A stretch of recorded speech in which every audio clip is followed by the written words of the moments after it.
امروز 7 فеврал است و شما برنامه خبری رادیو آزادی را مستقیما تماشا دارید. شعله گل خوجا هستم. در کنارتون سلام.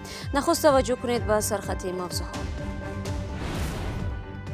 ابله رو از بین میبریم. وزارت عدلیه تاجیکستان از طریق قانون گفت که مهلت خدمت در ارتش رو نیم سال کم میکند. مهلت کم کنید یک استیمولر برای جلب کردن آسان‌تر میشد به خاطر اینکه امروز ابله رو از بین وعده است اجرایش کو. مقامات تاجیکستان و روسیه هنوز گفتگو دارند. مهاجرانی در ارزوی اوف نانشان را از مردی کاربازاری وطن مییابند. من همینجا باید دیپلم گرفته میرفتم، گشته میآمدم. دیپلم و پولش گرفتگی تا حاضر دادگی نیست. همش دروغه. شرکت ساختمانی پسری بیگ سبور رئیس خدمات علاقه تاجیکستان میلیون ها سومونی از انداز قرضدار بوده است. مقامات کلوب پول را طلب دارند. 4 میلیون سوم زیادتر از انداز قرضدار است. یگان ذره پول نمیده. حاضر ما سپارش دادیم که تمام چهاره‌های تقدیم‌نامه‌ای را نسبتش اندیشه. در تاجیکستان میخواهند مهلت خدمت در ارتش را کم کنند. مسئولان وزارت عدلیه میگویند پیشنهاد در این مورد در دست بررسی است. با باور مقامات کم کردن مهلت میتواند جوانان را برای خدمت به وطن تشویق کند. موسم نوبتی دعوت به صف نیروهای مسلح ماه اپریل آغاز می‌یابد. هر دوره دعوت با شکایت ساکنان درباره سربازشکار و یا ابله و همراه است. مراجعه یوسفی و شهلای عبدالله با تفصیلات بیشتر. مسئولین وزارت عدلیه تاجیکستان ضمن یک نشست خبری از پیشنهاد تغییرات به قانون خدمت حربی خبر دادند. در صورت قبول پیشنهاد ممکن است مهلت خدمت حربی از 2 سال به 1.5 سال کم کرده شود.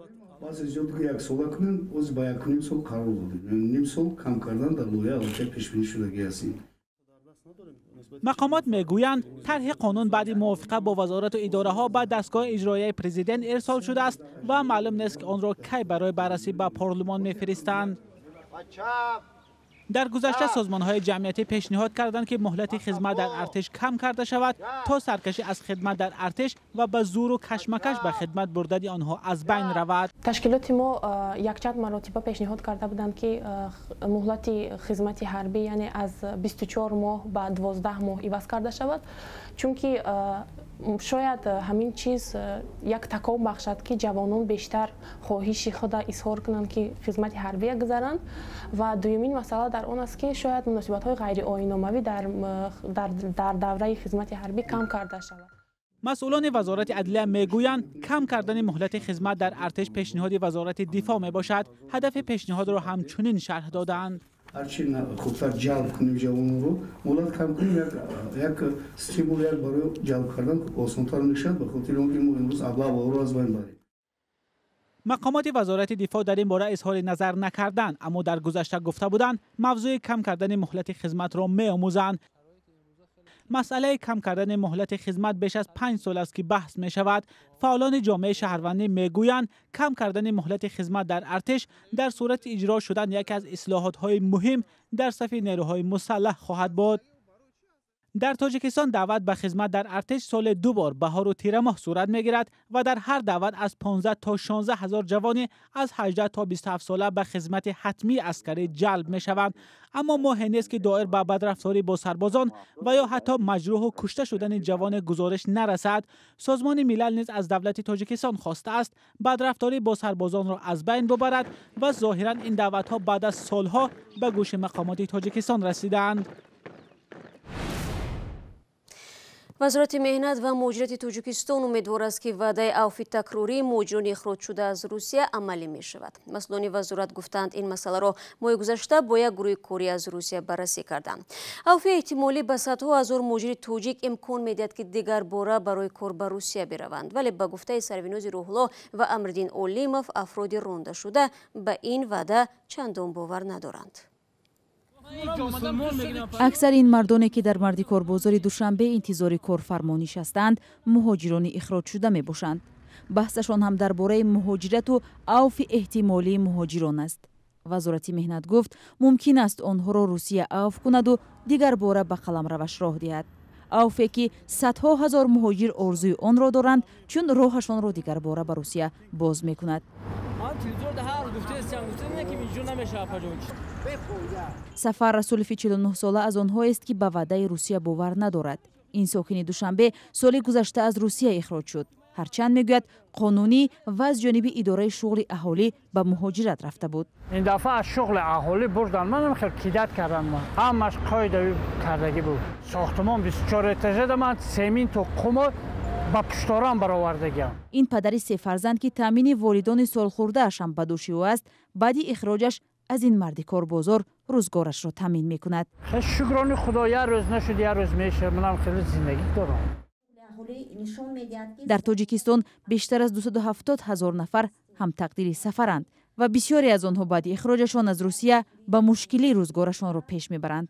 وزارت مهنت، مهاجرت و شغل اهالی گفت برای اجرا شدن وعده اوفی مهاجران از سوی روسیه تلاش دارند. در سنه‌های 30 جلسه 14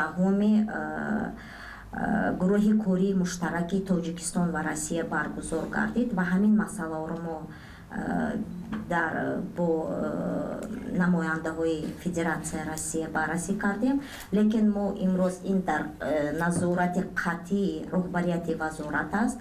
ما این مسئله را کاربری کرده استادیم. موضوع اوفی مهاجران اخراج شده نیمه های سال گذشته در ملاقات رهبران تاجیکستان و روسیه بررسی شد.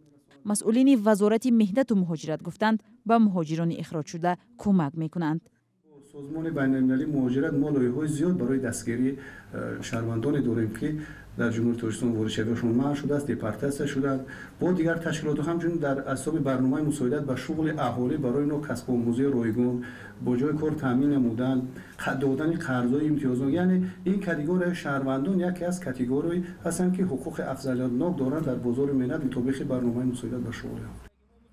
این حرفای مقامات در حالی است که اکثر مهاجران اخراج شده میگویند به چنین امتیازها دسترسی ندارند.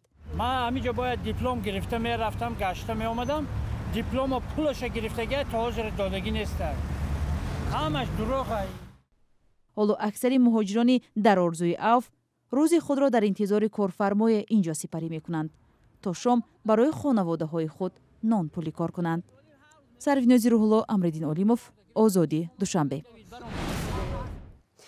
نامزدی روزنامه‌نگار جهانی توجیک برای اشتراک در انتخابات پارلمانی ثبت نشد. زوقبек سعیدامینی می‌خواست از حوزه فیض‌آباد وکیل انتخاب شود. هفته روان معلوم شد که در این حوزه 3 نامزد ثبت نام شدند که از نمایندگان حزب حاکم خلق دموکراتی و حزب اگراری تاجیکستان عبارتند. اسم زوقبek سعیدامینی در بین آنها نیست، زیرا 17 امضا را بیکار کردند. سبب را زرانگیز نوروزشو از خود روزنامه‌نگار پرسید. خب همگونه که میدونیم برای یک نفر خود پیشبر باید 500 امضا، بیشتر از 500 امضا جمع‌آوری کند برای پیشنهاد کردن و از این 504 امضایی که ما پیشنهاد کردیم با گفته خوب حوزه نویای فیض‌آباد رهبریت حوزه 17 نفر اینها گفتند که گویا ما این امضا را با راه فریب از اینا جمع کردیم. یعنی اون نفر من که در شهرک فیض‌آباد امضا جمع کرد گویا این خچه کارمند کدام جماعت گفته باشه، در حالی که این نفر که در اونجا امضا جمع کرده حتی نام جماعت‌های فیض‌آباد نمیدونه. از کجا میتونم من بگم کارمند فلان جماعت و دختر عموما شهر است. سوال بعدی از زوقبek این بود که تصمیم بعدی از چیست؟ آیا از مبارزه دست میکشد؟ برای سال 2020 پس میگردیم، ولی اگر عمر باشد باقی باشد ان شاءالله در انتخابات سال‌های آینده و در انتخابات سال 2025 اگر واقعا خوب زنده باشیم و باشیم در این دولت حتما ان شاءالله اشتراک میکنیم و این مشکلی ها و این کمبودی هایی که تا جای فکر میکنم خودمون کردیم اینا را ان شاءالله که دیگه تکرار نمیکنیم. یعنی این یک تجربه است. تا انتخابات پارلمانی تاجیکستان کمتر از یک ماه دیگر مانده است. ثبت نام نامزدها برای 63 کرسی مجلس نمایندگان تا آخر همین هفته ادامه میکند. کمیسیون مرکزی انتخابات و رایپرسی تاجیکستان فعلا 65 نامزد را که از روی خط حزب‌های سیاسی پیشنهاد شده بودند ثبت نام کرده است.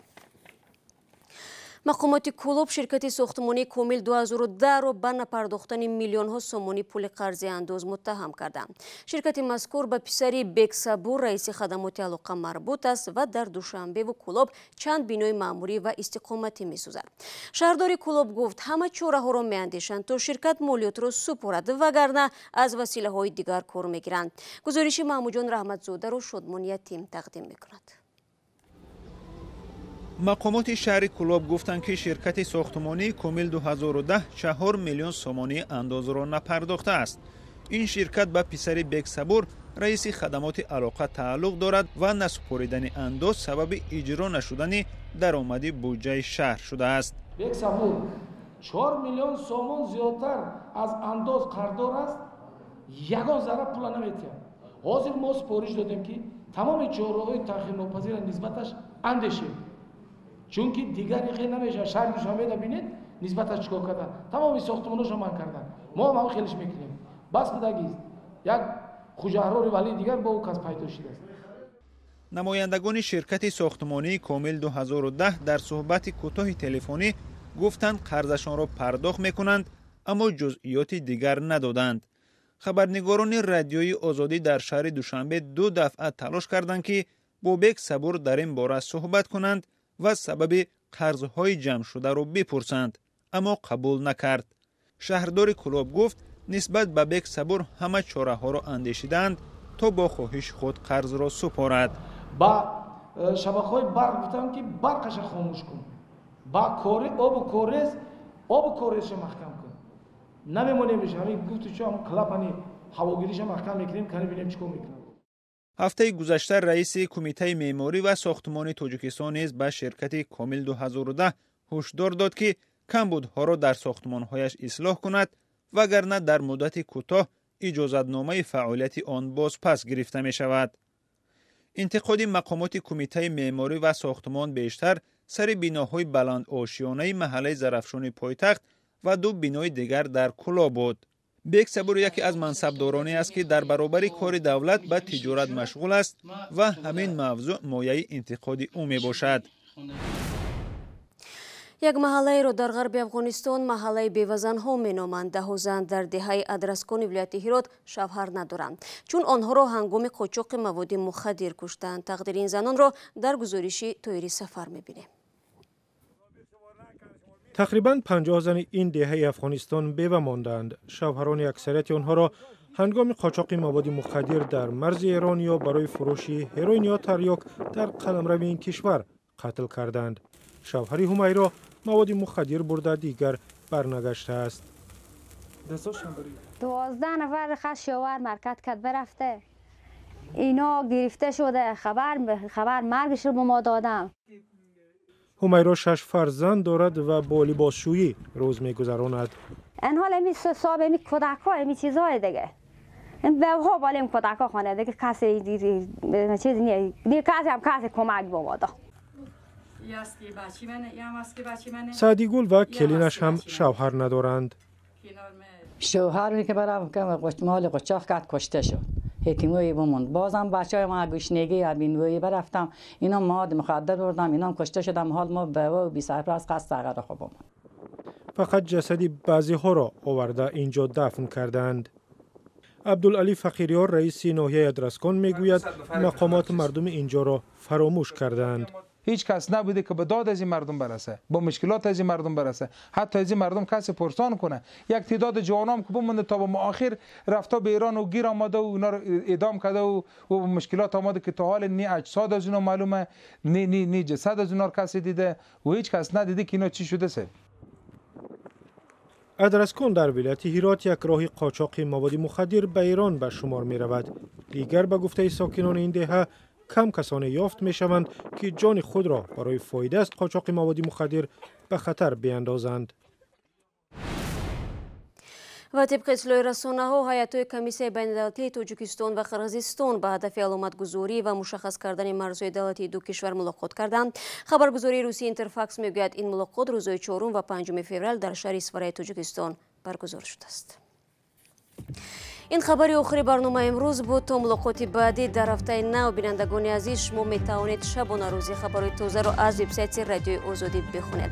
اگر میل دارید گزارش‌های روز و جالب را تماشا کنید پس به آزادی ویدیو کانال مخصوص ما در یوتیوب بروید. من برای شما در 2 روز آینده استراحتی با فراغت می‌خواهم تا برنامه نوبتی در هفته نو.